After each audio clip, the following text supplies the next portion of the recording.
Kemudian diajarkan lagi oleh Allah kepada Nabi setelah fa'fu anhum wastaghfir lahum wasyawirhum fil amri. Hei Rasulullah, wasyawirhum fil amri, ajak kau punya umat musyawarah dalam urusan mereka. Subhanallah, rakyat diajak musyawarah. Oh, ada rakyat rumahnya mau digusur karena mau ada pelebaran jalan untuk kepentingan umum. Boleh, nggak apa-apa digusur, tapi ajak musyawarah. Bagaimana cara gusurnya, di mana mau dipindahkannya, berapa ganti untungnya, sampai si rakyat ridho. Saudara, si rakyat ridho, pemerintahnya senang, jalankan penggusuran. Saudara, betul? Betul?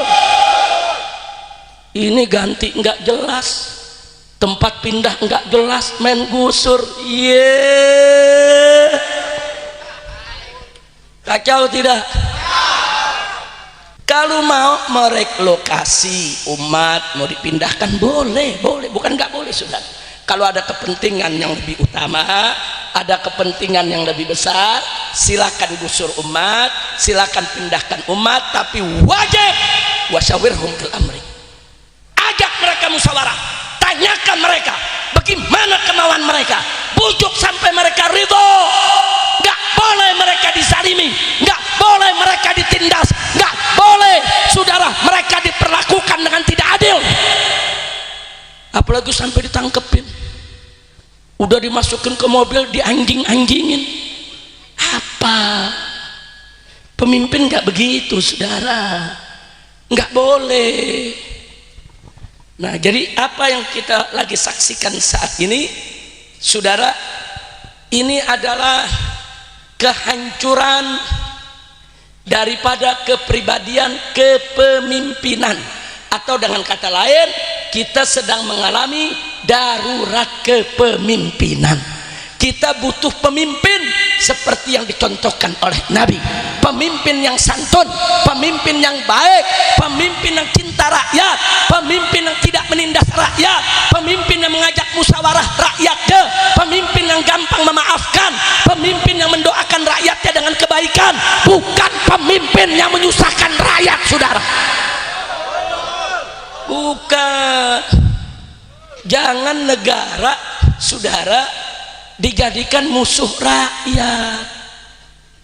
Saudara, negara tanpa rakyat nggak ada negara. Saudara, nggak ada.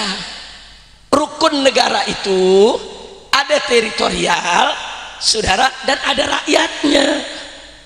Kalau nggak ada rakyatnya jadi negara tidak? Enggak.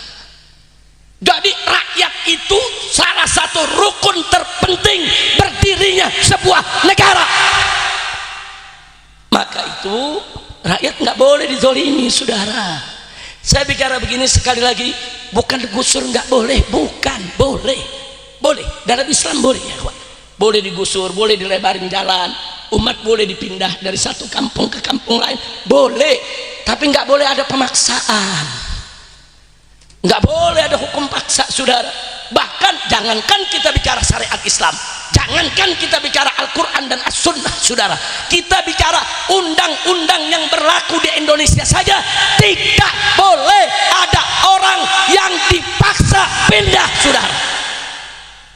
Di samping saya ada pengacara saya. Coba tunjukkan Habib Ali. Saya tunjukkan, saudara. Ini ada Undang-Undang Republik Indonesia nomor 26 tahun 2000, saudara. Di sini menimbang, mengingat, dan seterusnya sampai memutuskan. Kita masuk pasal ke-9, saudara. Di sini disebutkan kejahatan terhadap kemanusiaan sebagaimana dimaksud dalam pasal 7 huruf B adalah salah satu perbuatan yang dilakukan sebagai bagian dari serangan yang meluas atau sistematik yang diketahuinya. Ini pasal 9 huruf D, A, B, C, D. saudara. Selanjutnya, bahwa serangan tersebut ditujukan secara langsung terhadap penduduk sipil. Jadi kalau ada serangan secara sistematis yang dilakukan oleh satu pihak, saudara, langsung diarahkan, ditargetkan kepada penduduk sipil, berupa 1, pembunuhan, atau 2, pemusnahan, atau 3, perbudakan, atau yang keempat, pengusiran atau pemindahan penduduk secara paksa. Ada di sini, saudara. Artinya apa? Kalau ada pihak yang memaksa penduduk dipindah secara paksa, dia melakukan pelanggaran HAM berat, saudara. Ini undang-undangnya. Kalau kita mau bicara ayat Al-Quran, hadis Nabi, wah udah nggak hitung soal keadilan, saudara. Ini kita bicara undang-undang, jangan mau kita dibodohi.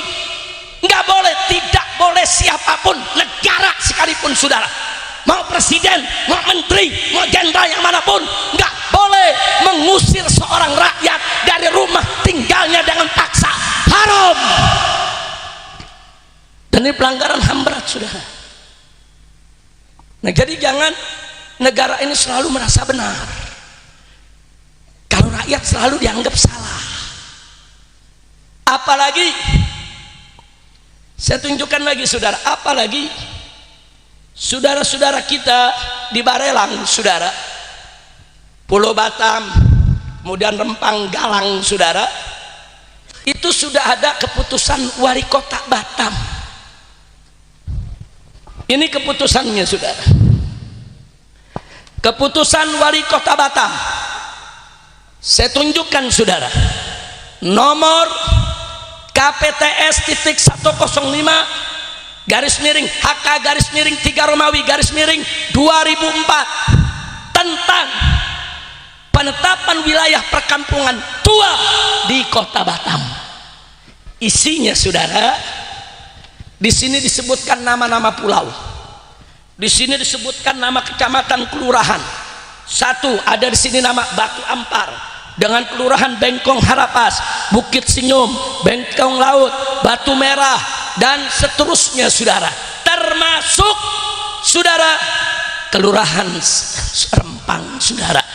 Semua nama desa yang ditulis di sini, saudara, dinyatakan dilindungi, budayanya tidak boleh dirubah, tidak boleh diganggu, saudara.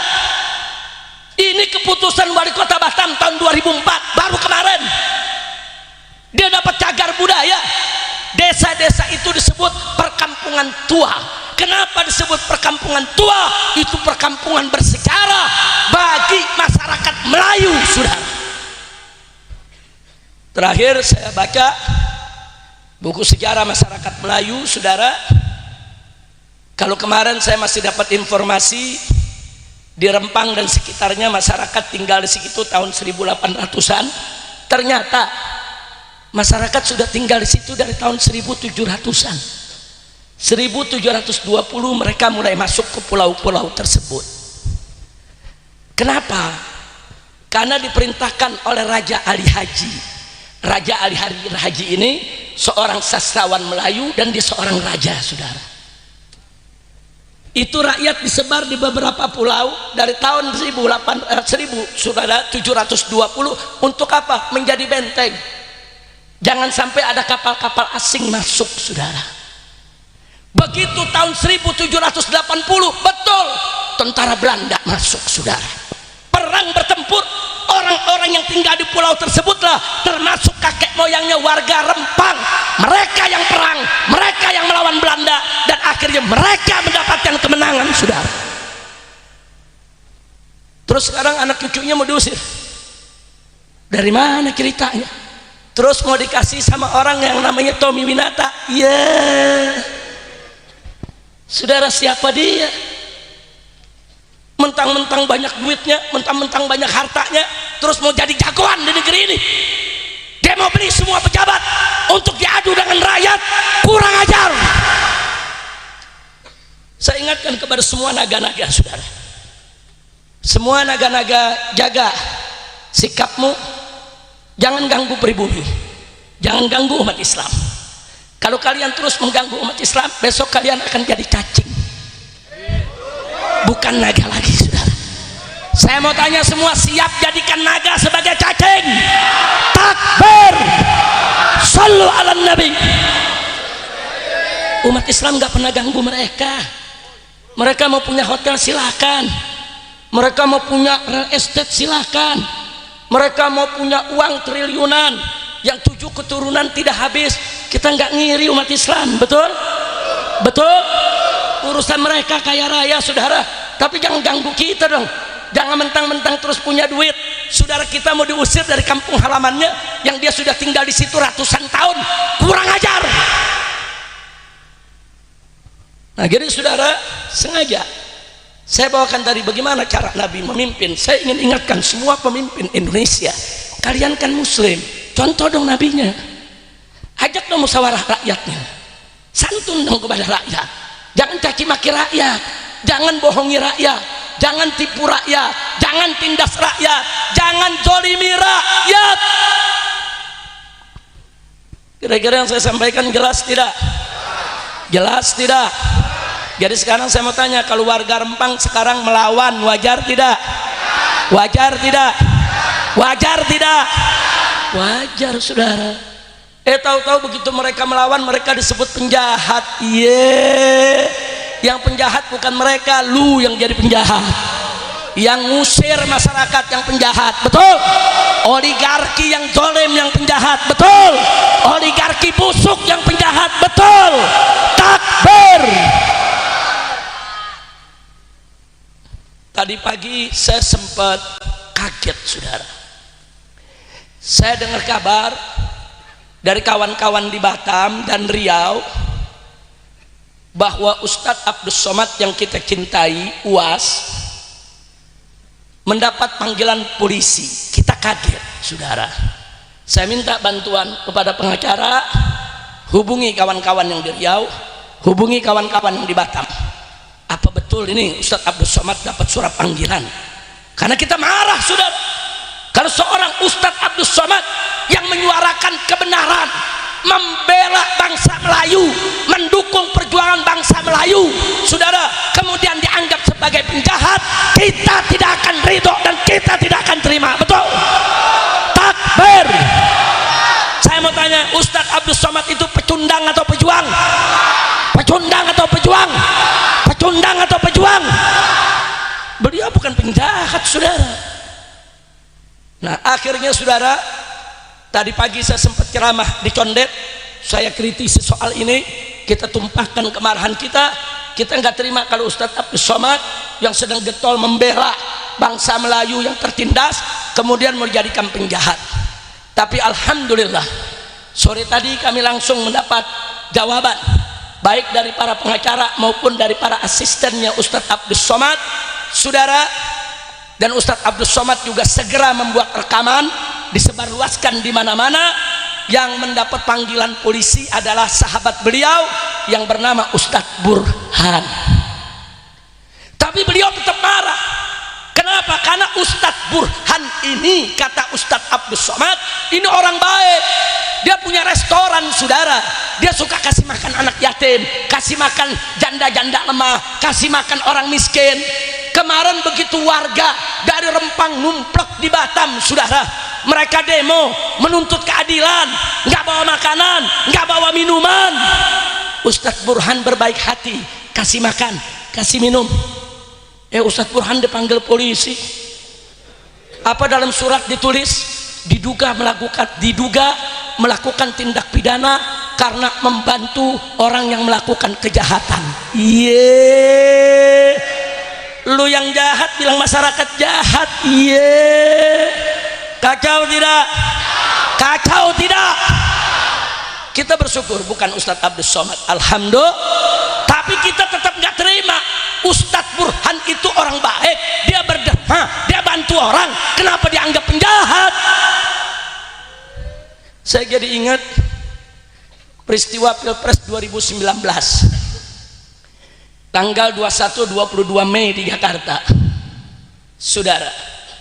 Itu petugas rumah sakit, petugas kesehatan kemanusiaan dari Mercy, dari Hilmi, ditangkapi oleh aparat.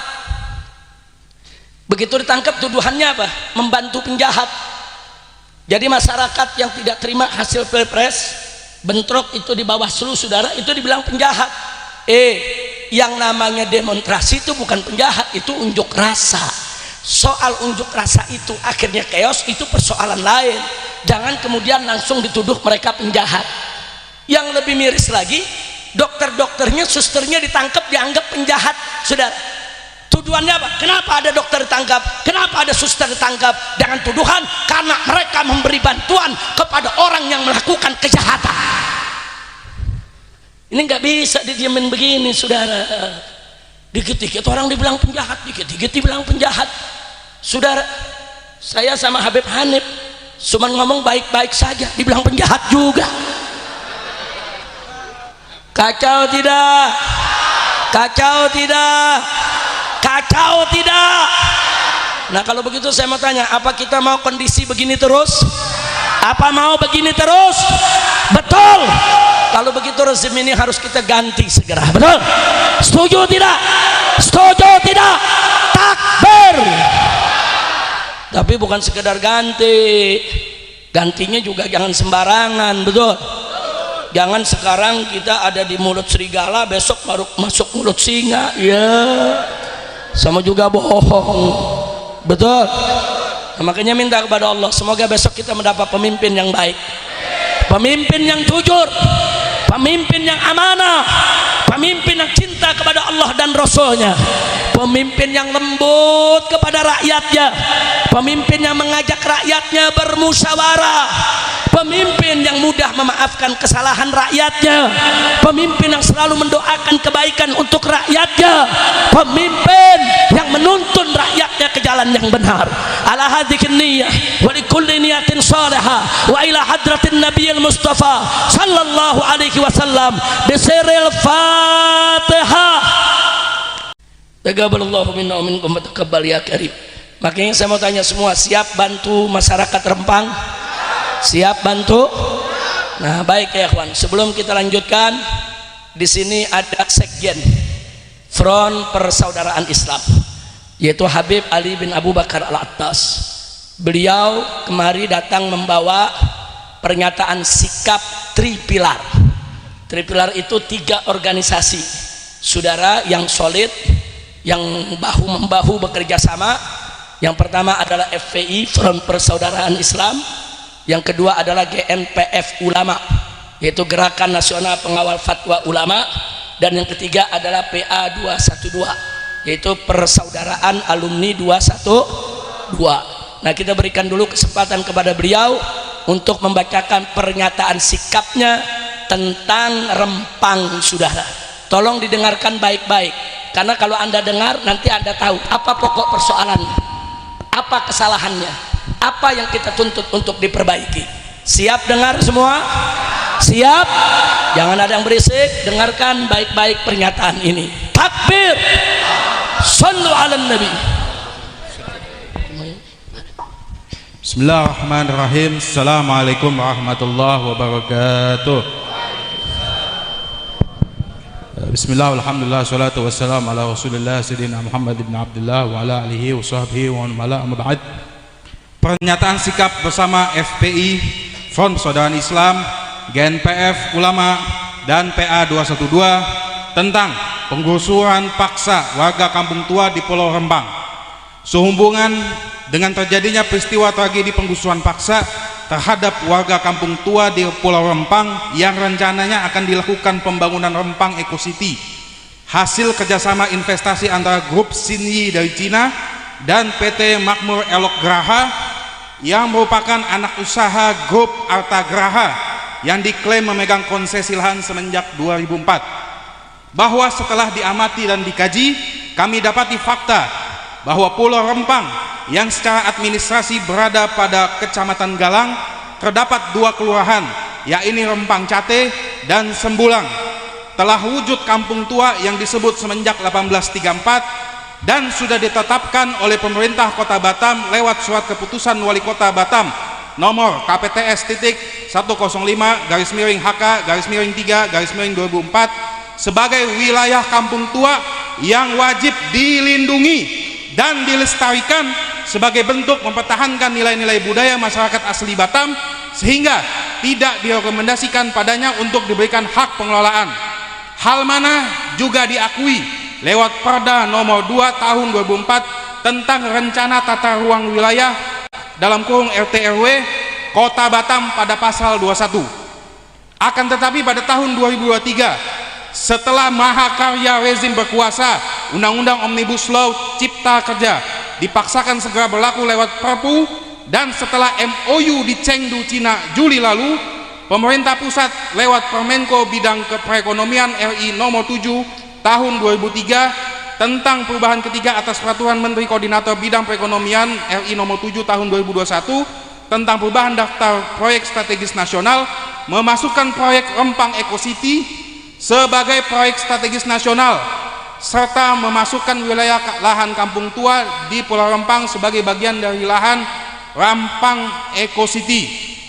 Karena itu, kami Front Persaudaraan Islam, Gerakan Pengawal Fatwa Ulama, Gerakan Nasional Pengawal Fatwa Ulama, dan Persaudaraan Alumni 212 menyatakan satu, bahwa proyek Rempang Eco City yang menggusur paksa dan mengusir penduduk asli kampung tua di Kelurahan Rempang Cate dan Sembulang yang merupakan proyek hasil kawin silang Undang-Undang Omnibus Law Cipta Kerja mahakarya rezim berkuasa dan MOU Chengdu adalah bentuk nyata pelanggaran hak asasi manusia lewat perampasan hak ekonomi, hak sosial, dan hak budaya dari penduduk asli kampung tua Rempang. 2. Tragedi kemanusiaan di Rempang adalah pelanggaran nyata terhadap tujuan bernegara sebagaimana termaktub dalam pembukaan Konstitusi Undang-Undang Dasar 1945, yakni melindungi segenap bangsa Indonesia dan seluruh tumpah darah Indonesia, memajukan kesejahteraan umum, serta mencerdaskan kehidupan bangsa. 3. Menuntut pemerintah pusat untuk menghormati hak penduduk asli kampung tua Pulau Rempang dengan menghentikan proyek Rempang Eco City serta dicabut dari proyek strategis nasional. 4. Menuntut kepada Kapolri agar warga peserta aksi penolakan terhadap penggusuran paksa kampung tua Pulau Rempang agar dibebaskan dari tahanan. 5. Menuntut Kapolri dan Panglima TNI untuk bersikap humanis, menarik mundur pasukan, serta mencopot Kapolda Kepulauan Riau, Kapolsek Barelang, dan Komandan TNI AL Batam yang terlibat dalam kekerasan fisik terhadap masyarakat sipil. 6. Menyerukan kepada seluruh rakyat agar bersatu padu tegakkan amanat konstitusi Undang-Undang Dasar 1945. Takbir. Maka dari itu saya selaku Sekretaris Umum Dewan Pimpinan Pusat Front Persaudaraan Islam mengajak antum semua yang hari ini hadir untuk kita semua membela hak penduduk asli Pulau Rempang, penduduk kampung tua di Pulau Rempang. Pada hari Rabu depan Istana Negara, kita datangi Istana Negara, kita tuntut hak kita punya keluarga. Takbir. Siap hadir, siap datang. Takbir. Ba'da zuhur. Jadi kita hadir semua ba'da zuhur, titik kumpul di patung kuda depan Monas. Kemudian kita akan mencoba bagaimana caranya sampai ke depan istana. Walafu minkum, dari anda cukup sekian. Wassalamualaikum warahmatullahi wabarakatuh. Takbir. Takbir. Saya mau tanya, pernyataan sikap Tripilar tadi bagus tidak? Setuju tidak? Dukung tidak? Nah, Tripilar mengundang kita hari Rabu aksi depan istana. Siap ikut? Siap ikut? Takbir. Sallu ala Nabi. Nah, jadi saudara, sebelum saya akhiri, sekali lagi saya apresiasi perkataan sikap Tripilar luar biasa dan ajakannya sangat bagus. Kita tidak boleh tidak harus ikut serta membela saudara kita. Bu, Ibu, kalau kita tidak peduli Pak, hari ini orang Rempang yang diusir, besok bisa kita yang diusir dari Jakarta, saudara. Betul? Betul. Hari ini orang Riau yang diusir, besok orang Kelapa II diusir, nanti orang Kebon Jeruk diusir. Hati-hati saudara. Nah maka itu sebelum itu terjadi menimpa kita bela dulu kita punya saudara. Sekali kita bela saudara, besok mereka akan berpikir sejuta kali untuk menggusur orang sembarangan. Betul? Betul? Maka itu saya mau tanya, siap bela warga Melayu Rempang? Siap bela saudara Melayu Riau? Takbir! Nah begitu saya sudah minta kepada semua pengacara, baik dari FPI, dari GNPF, begitu juga dari PA 212 dan dari ormas-ormas lain, segera turun ke Batam